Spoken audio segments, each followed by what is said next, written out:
Bom dia, minha gente querida, tudo bem com vocês?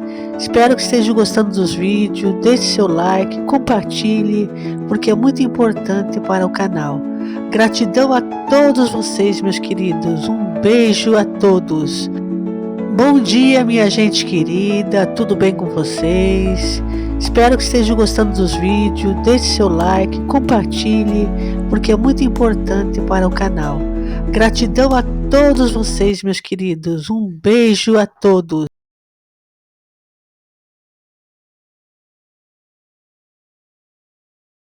Jair Bolsonaro e também o pastor Silas Malafaia sobre a possibilidade de uma anistia.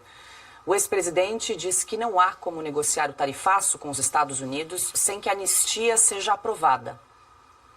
Malafaia, o que eu mais tenho feito, Malafaia, é conversar com pessoas mais acertadas, assim dizer, no tocante que se não começar votando a anistia, não tem negociação sobre tarifa. Não adianta um ou outro governador querer ir para os Estados Unidos, ir para a embaixada, para não sei onde quer que ele vá, tentar sensibilizar, não vai conseguir, da minha parte. É por aí, pô. Agora, eu não posso também expor, como você quer que eu me exponha, que daí não resolve nada. Se eu der uma de machão agora, atenção, só se for assim, só se for assado, não resolve nada. Eu tenho meus contatos, não falo com ninguém. E estou fazendo aquilo que eu entendo que você também tem razão, é a anistia. Resolveu a anistia, resolveu tudo. Não resolveu, já era. Ele não perde nenhuma, tenha certeza disso. Ele não perde uma, no caso, o presidente Donald Trump, Jair Bolsonaro, estava mencionando ele em conversa com o pastor Silas Malafaia. Então, mas vamos lá, ele faz só a constatação que todo mundo com mínimo de bom senso sabe. Parece que o Supremo nega que a questão é política. Se não resolver o problema do desvario diplomático e democrático no Brasil, nada vai andar. Mas isso estava na carta do Donald Trump do dia 9. Ele vai lá e cita perseguição política, ele fala sobre eleições livres e da prisão, da perseguição especificamente, não só dele, do Bolsonaro, mas especificamente dele também. E ele fala, só a anistia resolve, porque a anistia colocaria uma pedra nesse negócio. Como o Alexandre Garcia sempre lembra aqui, né, numa conversa que ele teve com o Brizola, anistia é esquecimento, zero jogo para todo mundo, inclusive para os ministros do Supremo, que vão ter que se explicar muito se esse processo for andar até lá na frente, mas enfim, anistia é anistia. Foi assim em 79 e convenhamos que o Brasil só melhorou de lá para cá. A questão é que esse ponto, onde é que isso é tão relevante assim? Ele está dizendo uma obviedade que parte da mídia fez de conta que não quis entender, parte do sistema financeiro, a maior parte do sistema financeiro fez questão de não entender, parte do governo inteiro disse que não era aquilo, o Supremo fez de conta que eles são órgão independente do Executivo, o Executivo não tem nenhuma interferência no Supremo, sendo que são um consórcio. O que o Bolsonaro diz aí nessa mensagem é isso. Ele diz, não vou me expor, enfim, está conversando e tudo mais, porque não deveria partir dele, mas isso é uma obviedade. E eles acham, o Supremo achou que divulgando isso melhoraria a imagem do Supremo, né? Que ele está conspirando com alguma coisa. Bom, isso está na cara. O presidente Donald Trump escreveu isso numa carta em papel timbrado da Casa Branca e assinou. Alguém ainda tem dúvida daquilo? As declarações todas das autoridades do Departamento de Estado, do Departamento do Tesouro, a própria embaixada traduzindo aqui, a embaixada americana traduzindo no Brasil, todas dizem a mesma coisa. E eles ficam lá, não, vamos negociar o etanol. Eu vi aqui na Faria Lima, no começo, todo mundo discutindo questões. Não, nunca foi técnico.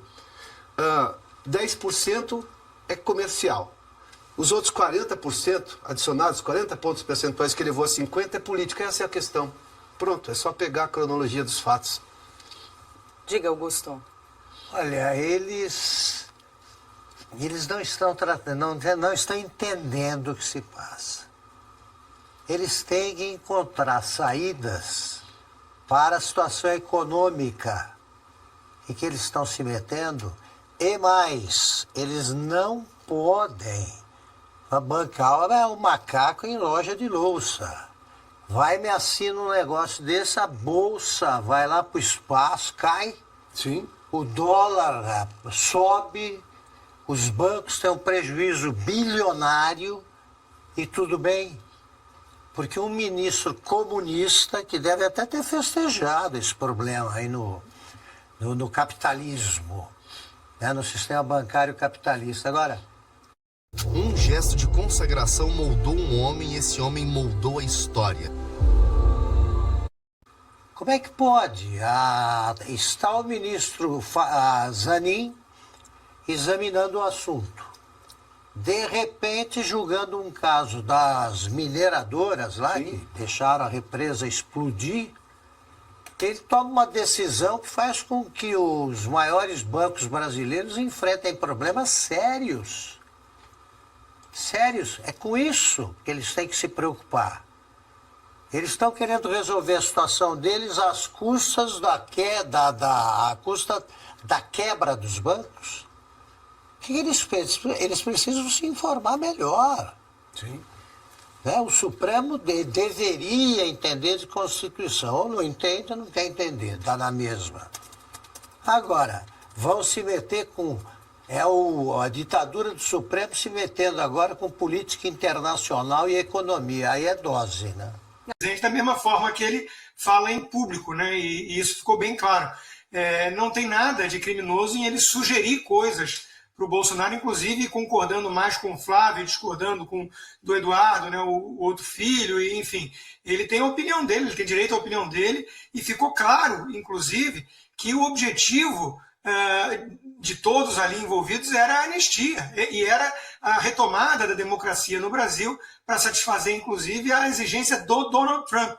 Né? A imprensa deu uma distorcida geral nisso, o Estadão colocou como manchete, o Globo foi atrás, que os áudios mostram que Eduardo Bolsonaro queria livrar o pai e dane-se os presos políticos. Ao contrário, ele disse, com todas as letras, né, que uma anistia meia-bomba não serve para nada, que é preciso justamente fazer uma anistia ampla e restrita e retomar a democracia no Brasil. Outra coisa que chamou atenção, na linha do que o Augusto disse, né, de que existe um clima cada vez mais tenso ali nos bastidores do STF, que ainda que alguns ministros falem algo da boca para fora, nos bastidores a gente sabe que está quente o negócio, né? É interessante ver que numa das mensagens trocadas consta que o próprio Jair Bolsonaro diz para o filho Eduardo não atacar o Gilmar Mendes. O Jair Bolsonaro, muita gente já percebeu isso, ele acredita e acreditou no Temer como intermediário, ele acredita na possibilidade de diálogo com os seus algozes. É uma característica dele, talvez cansado de ser tão perseguido, ele tem alguma esperança de que o próprio sistema vai parir gente de dentro com algum tipo de senso de sobrevivência e vai se livrar do Alexandre de Moraes para preservar as galinhas dos ovos de ouro. E o Eduardo discorda veementemente disso. Mas o recado do Jair Bolsonaro foi claro, poupe o Gilmar Mendes. Será que o Alexandre de Moraes não mandou vazar essas conversas para dar recado interno também na corte? Tipo, olha só, você está sendo poupado, como é que fica? Né? Eu não sei, são especulações nesse momento, mas que soou estranho, do nada, essa menção ao Gilmar Mendes ali nas trocas, também acho que foi algo que merece uma nota de rodapé. Olha, eu acho, estou mais interessado em saber, agora, sem nenhum desrespeito ao cartão que eu vou mencionar, que continua em poder do Alexandre, eu queria saber como é que é a vida sem os cartões que ele tinha e com o cartão Elo. Essa notícia me interessa mais, porque é quanto à sobrevivência. Já que ele proibiu, ele bloqueou o acesso de tanta gente às contas bancárias, eu queria saber como é que ele está se sentindo, se está tudo bem, se não tem problema, o que ele acha da possibilidade de perder a conta do Banco do Brasil, nos outros bancos. Isso é que me interessa. Porque que os Bolsonaros são desbocados, aí todo mundo sabe há muito tempo. Não precisa de notícia. Isso. Eu estou mais interessado na notícia dos ministros que estão perdendo coisa agora. Tá? Que ele fez com tanta coisa, certo, Costa? Fez com tanta gente. Quero ver como é que é a vida dele agora, se ele está se sentindo que agiu mal, que exagerou, ou se ele continua durão e tal, e vai viver de qualquer maneira com o elo dele para ver se ia ser aceito pelos restaurantes que ele frequenta, não mais nos Estados Unidos agora, né? Em outros países ainda abertos à entrada dele. E na troca de mensagens vazadas pelo relatório da Polícia Federal, o ex-presidente Jair Bolsonaro orientou o filho Eduardo a não criticar o ministro Gilmar Mendes e disse ter conversado com outros ministros que mostraram preocupação com sanções internacionais. A gente vai exibir na tela, então, um print dessa troca de mensagens, está aí para quem nos acompanha. O Eduardo Bolsonaro pergunta ao pai se pode compartilhar ali com riso. Jair Bolsonaro diz que não. E diz o seguinte: esqueça qualquer crítica ao Gilmar. Tenho conversado com alguns do STF, todos ou quase todos demonstram preocupações com sanções. E aí o Jair Bolsonaro, pai, então finaliza pedindo para que o Eduardo ligue diretamente para ele. Tem esse print, então, de mensagens que consta nesse relatório que embasou o indiciamento de Jair e também de Eduardo Bolsonaro. O Consta mesmo fez menção, Piotr, eu quero te ouvir, porque esse vazamento, especificamente aí dessa conversa, pode ser entendido ali, avaliado como um recado a outros colegas do Supremo Tribunal Federal por parte do ministro Alexandre de Moraes. Olha, eu sei que vocês têm feito conversas com o Jair Bolsonaro, vocês estão em conversas aí, no caso, o ministro Gilmar Mendes, que foi formalmente, né, citado pelo ex-presidente, pode ter sido um recado direto ao escolher o vazamento dessa troca de mensagens? Vamos falar só de bastidor, então. O bastidor diz que o Gilmar Mendes é quem manda no Supremo Tribunal Federal, não só por ser o decano.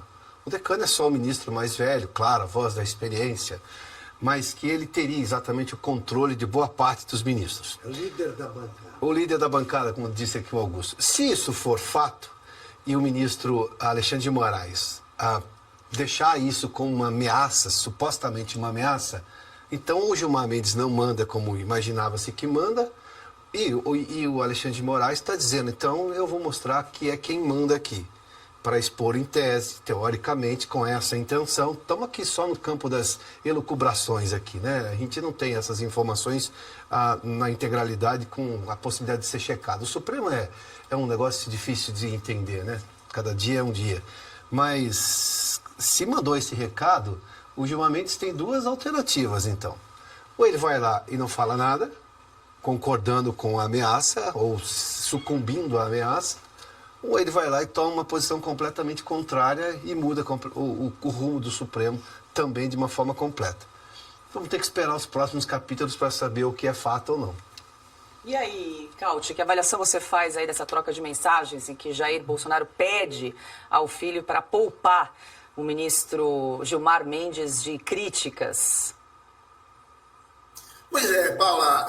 Bom, primeiramente, a gente tem que deixar muito claro para o nosso público que o único ilícito que a gente está vendo nisso tudo, nessas mensagens, é a divulgação de mensagens privadas sem nenhuma relevância processual, sem nenhuma prova de nenhum crime. São mensagens entre um pai e um filho que estão conversando sobre questões privadas e não tem nada a ver do ponto de vista processual. Então, o único crime é autoridades públicas, portanto, a Polícia Federal que fez o relatório e o ministro que autorizou esta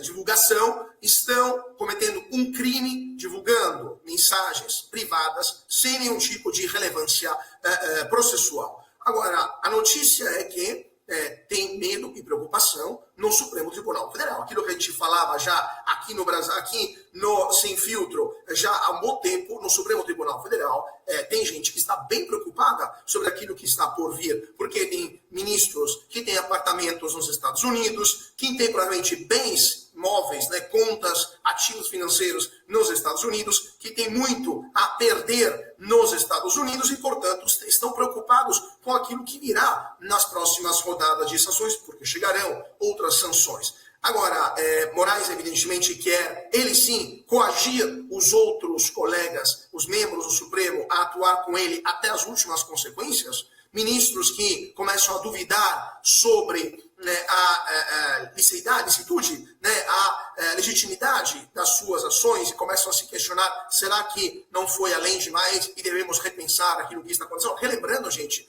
de novo, para o nosso público entender, todo esse processo começou com uma investigação.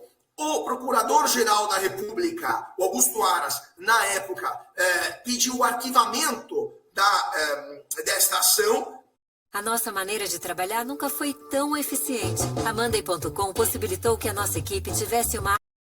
E o ministro Alexandre de Moraes disse não, o processo vai continuar. Então, já essa é uma ilegalidade. Então, claramente, conhecedores do direito, como são os ministros, não todos, do Supremo Tribunal Federal, devem se questionar, será que tem algo muito errado nisso tudo? E será que as consequências que teremos que arcar por causa disso não são algo que podemos evitar, tentando restabelecer a legitimidade e a legalidade desses processos? É isso, esta é a notícia. A notícia é que Alexandre de Moraes está demonstrando que ele está isolado dentro do Supremo Tribunal Federal, está em busca de aliados ou tentando convencer os seus pares a abraçá-lo até as últimas consequências ou tentando forçá-lo, divulgando esse tipo de para tentar entender o que aconteceu, porque houve realmente um constrangimento dos nomes que foram indicados, tanto pela presidência da Câmara quanto do Senado, para seguir ali na relatoria e na presidência. Eles já estavam, inclusive, dando entrevistas em vários veículos de comunicação, e aí houve uma articulação na madrugada da oposição, vários telefonemas, e houve aí essa mudança. A gente sabe como é importante, né, na condução, na linha investigativa, no ritmo de uma CPI, você ter um bom relator e um bom presidente dessa CPMI. Como é que você enxerga aí essa mudança, né, esse duplo carpado na manhã de hoje, Ana? It's a family kind of magic. Joy we cannot hide.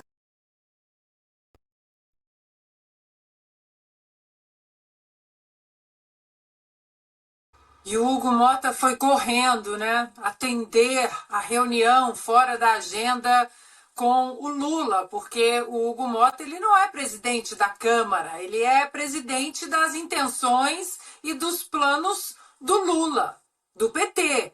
Ele é presidente disso dentro da Câmara. Tanto que esse vídeo de hoje, eu vou repetir, hoje todos vocês em casa têm que pegar esse vídeo e espalhar. Sessão aberta, votado, aprovado, um segundo e meio depois, mostrando que ele está a serviço do projeto de poder do Lula e do PT. Agora, essa arrumação, eu digo arrumação, porque foi uma arrumação. Omar Aziz, um homem forte do governo dentro dessas CPIs.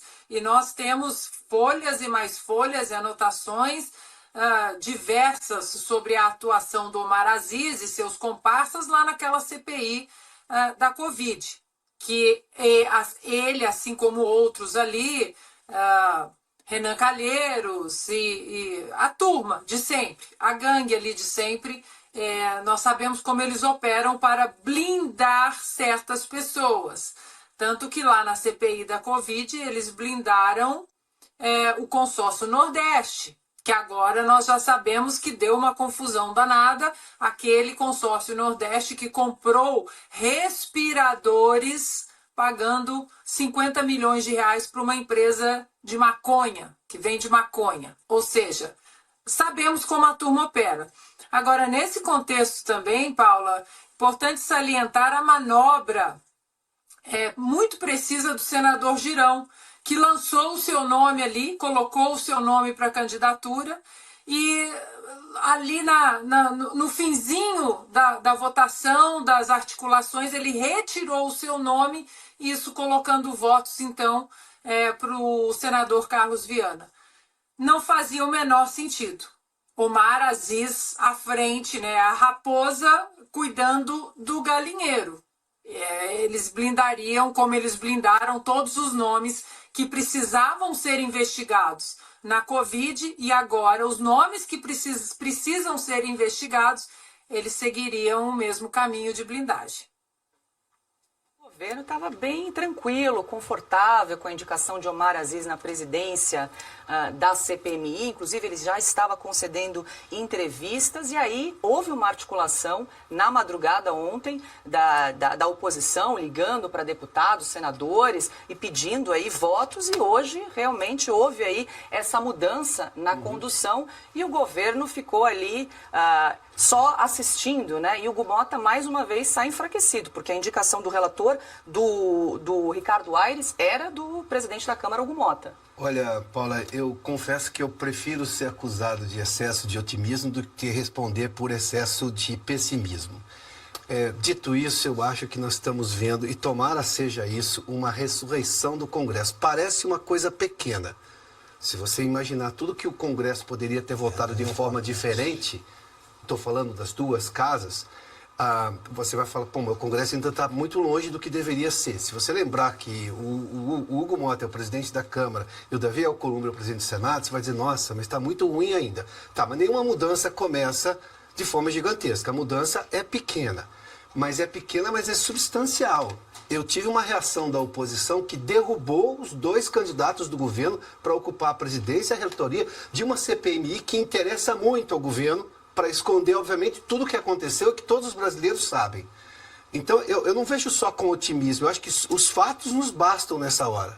Houve uma mudança, uma articulação, política é isso mesmo, política é articulação, política é você se aproximar do que você discorda, buscando um consenso, um mínimo de consenso, para um objetivo muito maior. O objetivo maior era ter uma CPMI que de fato investigue, que de fato faça o trabalho que se espera de uma comissão parlamentar de inquérito. E olha que o escândalo é gigantesco. Então, particularmente, eu vejo isso como um começo de uma ressurreição do Congresso num momento muito delicado. Nós estamos agora em agosto de 2025, a eleição é daqui praticamente um ano.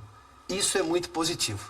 Isso dá digamos assim, uma esperança maior de que o Congresso pode até mexer em coisas mais sérias, mais fortes, maiores, do que tem na Câmara e no Senado hoje de desvios, de não querer votar, por exemplo, anistia, sendo que já tem regime de urgência, de não votar, por exemplo, impeachment de ministro supremo, sendo que já tem grupo suficiente para isso no Senado. Ou seja, estamos vendo coisas acontecendo. O Lula não chamou os dois lá à toa, ele percebeu o baque. Concordo. Você já pensou? Como fazer